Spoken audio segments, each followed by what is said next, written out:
Bom, pessoal, vamos lá resolver a questão 21 da prova do ITA de 2003, a questão dissertativa, né? A primeira delas. O que a questão fala pra gente, ó, essa questão linda de conjunto. Dá uma olhada, ó. Sejam U um conjunto não vazio e A contido em U e B contido em U, né? Esse U vai ser o nosso universo do problema. Usando apenas as definições de igualdade, reunião, interseção e complementar, prove que, né? Prove que primeiro, né, se A interseção B é igual a vazio, então B está contido em A complementar. E a segunda afirmativa que a gente tem que provar é que a diferença entre B e A complementar é igual à interseção de A com B. Tá? E a gente tem que fazer isso usando só as definições do nosso conjunto, né? Então, ó, repara no seguinte aqui, ó.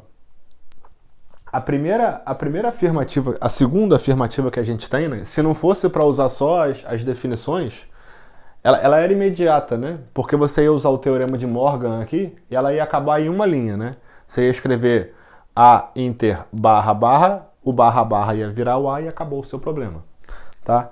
Repara que a questão é que você prove isso, né? Ela não está pedindo para você verificar se é verdade. Então você já parte do princípio que tanto a primeira quanto a segunda são verdadeiras. Tá? Eu vou começar aqui, ó, resolvendo a primeira, tá? O que eu vou fazer, ó? Dá uma olhada. Eu quero provar que se isso daqui acontece, então isso daqui acontece, tá? Qual é a minha premissa? Que A inter B é igual a vazio, tá? Então, ó, A interseção B é igual a vazio, se e somente se, tá? Eu posso escrever o se somente se, mas eu não preciso, tá? Porque eu quero provar só a ida, eu não quero provar a volta. Tá? Eu quero provar só a ida, eu não quero provar a volta. Então eu vou colocar assim, ó.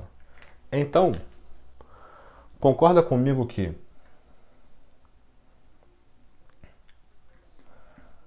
para todo x pertencente ao meu universo, para todo x pertencente ao meu universo,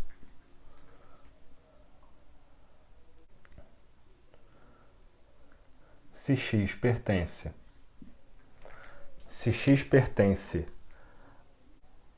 a B, então o x não pertence a A. Concorda com isso? Se a interseção entre A e B ela é vazia, para todo x no meu universo, se x pertence a B, então x não pertence a A. Da mesma forma que, se x pertence a A, então x não pertence a B, não é? Só que a segunda linha, ela não serve para a gente provar isso, tá? Porque olha só, se isso daqui acontece, ó, então você pode escrever isso aqui, ó. Para todo x em U,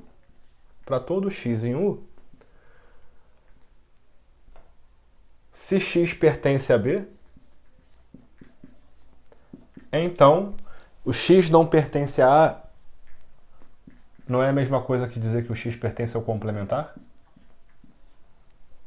Certo? Se x pertence a B, então x pertence a A complementar. Portanto, esse conjunto aqui está contido nesse, né? E você provou o que a questão queria que você provasse. Que o conjunto B está contido no conjunto complementar de A. Tá? E a primeira acabou aqui. Ou você bota o CQD, ou você bota esse retângulozinho aqui no final. Tá? Agora vamos para a segunda. O que você tem que fazer aqui? Ó? Eu quero provar que esse conjunto é igual a esse, né? Eu quero provar que um conjunto é igual ao outro usando somente definições. Tá? Eu posso usar passagens se e somente se, tá? Ou então eu posso fazer o seguinte, tá? Eu posso supor que o elemento pertence a esse conjunto, aí eu tenho que provar que ele pertence a outro, né? Que aí eu provo que um conjunto está contido no outro, depois eu tenho que provar que o outro está contido no 1, para de fato eles serem iguais, tá? Mas eu vou fazer assim, ó. Suponha x pertencendo a esse conjunto aqui, ó.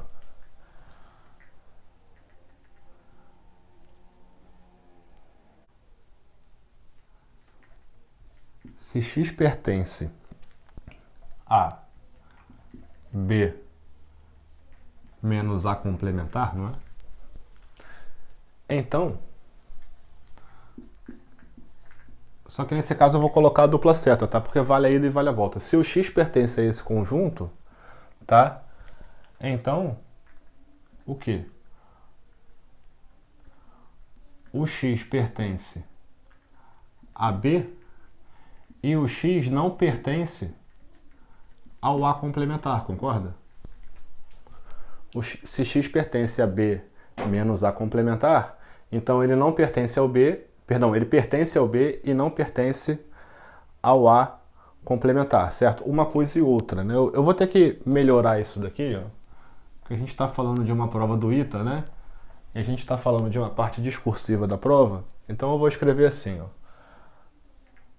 Para todo x pertencente a U, certo? O x pertence a B e o x não pertence a A complementar. Agora sim, né? Eu estou usando até ó, o E aqui ó, como esse conectivo que é o chapeuzinho para baixo, né? Chapeuzinho para cima é o OU. Concorda comigo que se isso daqui acontece, né? Se e somente se, ó. Se e somente se o quê? Para todo x em U, x pertence a B, ó, e, ó, esse cara daqui não é a mesma coisa disso? Ó? X pertence a A. Se e somente se, ó, se para todo elemento em U o x pertence a B e pertence a A, então ele pertence à interseção, não é? Se e somente se, o x pertence a B interseção A. Então, ó, olha o que a gente conseguiu mostrar. Ó. Que essas afirmações são se somente se, né? Aqui, ó. Se x pertence a B inter A complementar, inter não menos, né? Se somente se, o x pertence a B inter A. Não é? A ida te mostra o quê? Que o B menos A complementar, se está nesse conjunto, então está nesse, né? Está contido em B união A. Interseção A, né? Perdão. E a volta te mostra o quê? Que se está nesse conjunto, então está nesse, né? Então esse conjunto daqui está contido nesse cara. Ó. B interseção A está contido em B menos A complementar, tá? Isso aqui é só perfumaria, tá? A questão acaba aqui, né? Porque se você consegue dizer isso, né? Se somente se, ó, a igualdade é verdadeira. Tá? Isso aqui é só para você tá mostrando, né, que o conjunto X está contido no conjunto Y, o conjunto Y está contido no conjunto X, certo? Você pode colocar até como uma passagem aqui, tá? Não tem problema não. Mas não precisava dessa passagem e você acaba provando que um conjunto realmente é igual ao outro, né? Bota seu quadradinho aqui ou o CQD e acabou o nosso problema. Muito legal a questão, né? Muito legal, cara. Tem que saber as definições das coisas, tá? Tem que saber. Por quê? Porque pode cair para você ter que usar a definição. Não é só fazer conta. Fazer conta não é matemática. A matemática é isso daqui, né? É isso que é a nossa essência. Beleza? Pessoal, espero que vocês tenham curtido a questão. Se curtiu, curta o vídeo, se inscreve no canal, ativa a notificação e até o próximo vídeo. Valeu!